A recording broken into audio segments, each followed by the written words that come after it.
not just any intruders, the soon-to-be famous... Battletoads? It's the Queen! Wait! We can team up!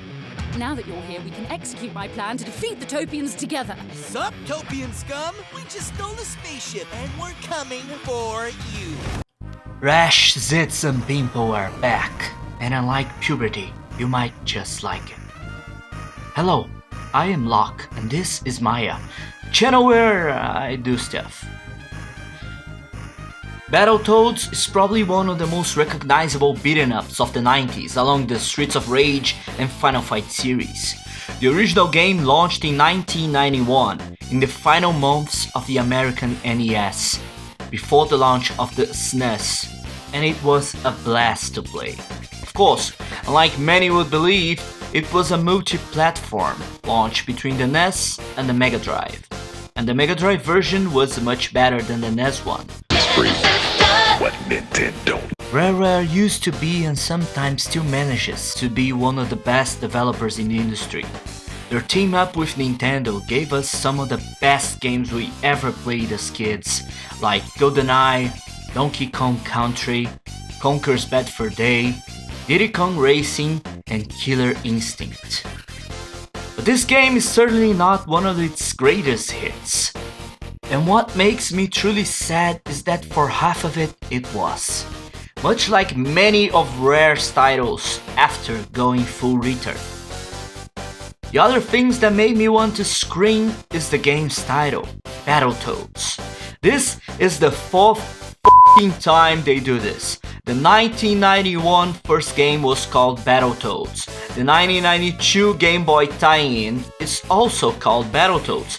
The 1994 arcade game is called Battletoads, and this is Battletoads. It almost makes me want to review the 4 games just to have 4 videos with the same name. Almost. Battletoads is known for being one of the most infuriating games out there.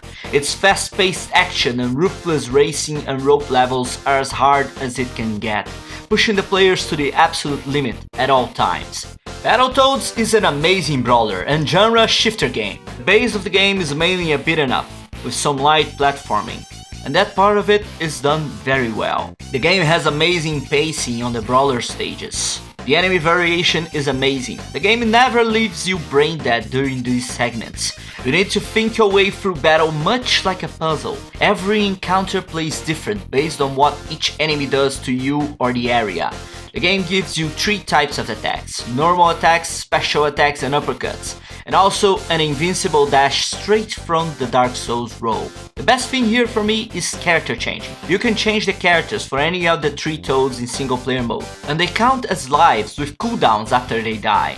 It really makes the gameplay varied, but it also made co-op a little shittier for me. In Battletoads, much like puberty, it's better to co-op yourself. The second best style are the hoverbike racing parts, reminiscent of the original hoverbike levels from Battletoads. Here the game tests your reflexes in action-packed levels full of enemies and hazards, but in Battletoads, the hoverbike levels are kinda slow and have a pretty weird perspective.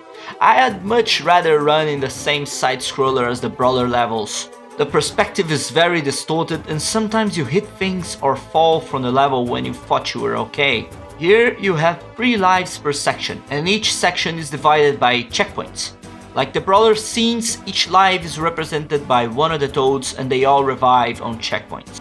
One of the great things about this game is the fast reviving after game overs. No loadings or any of that shit. You press B, cross or A and you're back into action. That helps keep the amazing flow of the game's action scenes. What doesn't help keeping the flow of the scenes are the next game styles I'm gonna talk about, the shmup and the platforming ones. After chapter 2, you end up in the part where they lost all creativity. Instead of making something progressively more interesting, they made a shooting up part, where you control a twin stick shooting ship through bullet hell stages. It doesn't start that bad, but those levels alternate through the whole chapter, with boring platforming levels where you control one of the Dark Queen deficient minions. This takes approximately half of the game, and it halts the action to a full stop. And it's not that I don't like shooting ups, I actually don't, but I know when it's a good one, and this isn't the case. The movement is terrible, and the enemy types are ridiculously powerful here. It takes you thousands of shots to win some of those fights. It's not challenging, it just feels cheap. It feels like it's bloating the game after the first 3 levels of it. About the terrible platforming scenes, they are not what you expect from Battletoads. They take you away from the action and put you on very easy platforming, reminiscent of the early levels of any indie game out there. It's bland, it's boring, and it's slow. And well, it makes you hate the game a bit. And when we realize this whole chapter is alternating stages of space shooting and bland platform, you start to think, why? Why have you done this to me? I want to punch aliens, not this! It wouldn't bother me if they were just separate fast sections, but there are 9 levels back to back, alternating from shoot-'em ups to no combat platforming, culminating in a terrible scene where you are running from one of the final bosses, diarrhea induced by an enema inside his stomach. And the cherry on top is probably the fact that this game has no online multiplayer. We are living a pandemic in the world right now, and you make your free players compatible beaten up without online play. What were they thinking? And this is a first party for Xbox. Xbox has always been the place where you play online with your friends. It's such a wasted opportunity. Moving on. The game's UI design is good most of the times, but some elements are really irritating. The tutorials take up most of the screen when they appear and cause you to get damaged. Pausing the game to teach the controllers would be much better. I actually had to turn off the tutorials because they were in front of the action. Some things are not as obvious though, like the Toad tongue mechanics that are very confusing. Instead of making it one button for all things, they made them into separate functions. And with the tutorials turned off and the animations looking the same for all actions, it got very confusing. It doesn't help that the controller information in the menus are confusing and lack much of the information needed to know those things. The only thing that kept me going through the 4.5 hours campaign is the story. Wanting to see that end cutscene. The story is actually pretty good. The Toads were locked inside a bunker for 26 years, living illusions of grandeur. When they are saved, they are no longer recognized as galactic heroes and fall into obscurity. After falling into normal jobs, Rash, blinded by his need to be famous, convinces his... Wait, are they brothers? Are they brothers? His colleagues to find their old nemesis, Dark Queen, with the idea that after kicking her ass, they will once again find fame. Their plan fails as soon as they get there, because just like them, the Queen is a has-been, and was locked out of action by the new rulers of the universe, the Topians, who stole the Queen's powers and locked the Toads away on the bunker originally.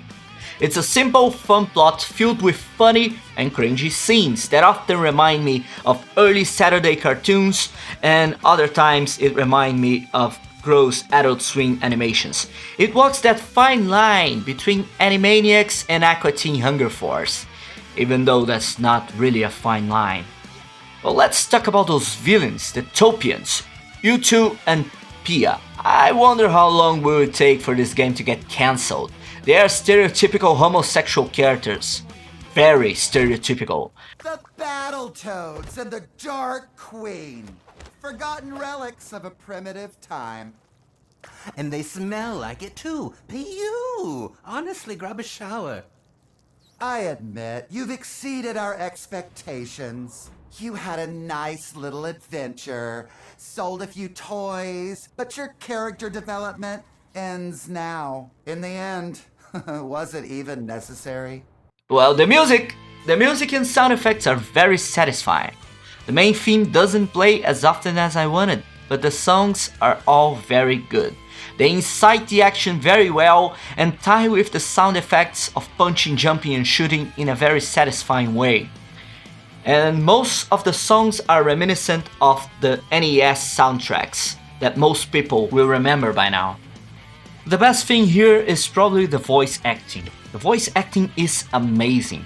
It conveys very well what you believe most of those characters should sound like, and it is a great part in making you really want to know what happens next in that story. It complements the Saturday morning cartoon aesthetics of the game very well. It's because of the voice acting that you really care about those characters. Without it, it would be tone deaf at best. But in the end, I gotta say that although Battletoads was an ultimate classic, and Battletoads really added even more to the action, and although Battletoads was not as great due to the Game Boy limitations, it was still good, that Battletoads is not as great as the other games. It fails in the one job it had, keeping you interested.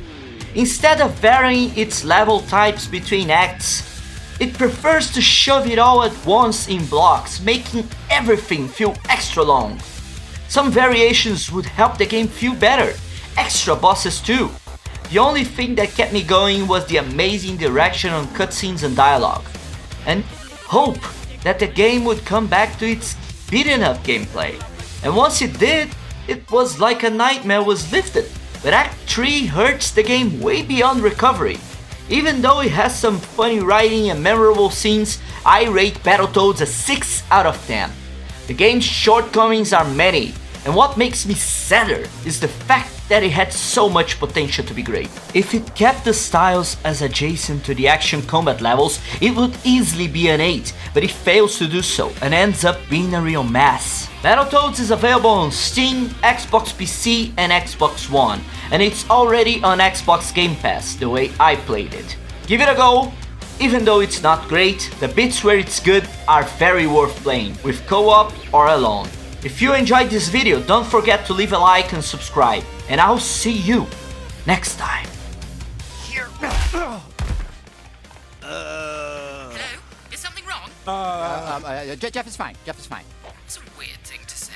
Can I talk to him? This is Jeff. Jeff, you sound different. I have pink eye. Pink eye doesn't change how you sound. I mean, pink mouth? So sorry, it's super pink. Gotta go. Bye. Whew, that bought us some time. Time for what?